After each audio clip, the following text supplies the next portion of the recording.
6 дахь өдрөө үргэлжилж байгаа нүүрсний хулгайчдыг зарал, хариуцлага, тооц, хөрөнгийн хураа, жагсаалтай холбоотойгоор ерөнхий сайд оюун эрдэнэ эхний өдрөөс эхлэн мэдэгдэл хийж жагсагчтай хүртэл уулзаад амжсан. Хэд хоног төвчээр зан жагсаал нь тарахгүй улам ширүүн болоод буй жагсагчдын өмнө ерөнхий сайд юу гэж хэлэхээ мэдэхгүй толгоогоо гашлахан сууна.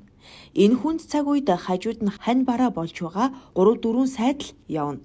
Салбарын сайд болохоор ч тэр хууль зүйн дотоод хэргийн яамны сайд Нямбатар гар бие оролцсон явж байна. Үе үехэн амар баясгалан Хүрлбаатар нар харагдана. Харин бусад давхар болон дамдээлтэй сайдууд маань чимээ аниргүй шүү. Тэд хаач юу? Эрчим хүчний сайд Чойжил сүрэн Баруун аймагт явж байна. Эрчим хүчээ банжиж яваа бололтой. Буруу биш. Гэвч түүнд засгийн газар хэрхэх, оюукн хэрхэх, тийм алсад яваагаас нь тусгүй дэмгүн ойлгомжтой байна. Барилгын сайд нөхөр Мөнхбаатар байна. Золбил золин лиз гэж зогссон түүнд хідэн өдөр сайд хийх л чухал болохоос оюун эрдэнэд ямар ч нэмэр алга. Бие томтой, толгой дотроо бодолтой гэгддэг тэр уг нь ерөнхий сайдын ард ханлаа зогсч баймар. Алга таг. Эрүүл мэндийн сайдтай юу ярих вэ? Эхнэртэй удирдуулаад суудаг юм гэх чинь нэлээ. Уянга тэргүүтэн түүнийг тэг сайд байна гэд яриад байгаа юм чинь оюун эрдэнэд түүний тус одоо лав өчүүхэн чалга.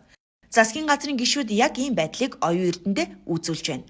Засгийн газрын хариаллгүй мэт харагдаж байна. Уг нь бол салбараа төлөөлөөд үг хэлээ бэлдээд оюун эрдэнэтэйгээ хамжаад ажилламаар. Ордны урд ханлаад хамтдаа гараад ирмээр.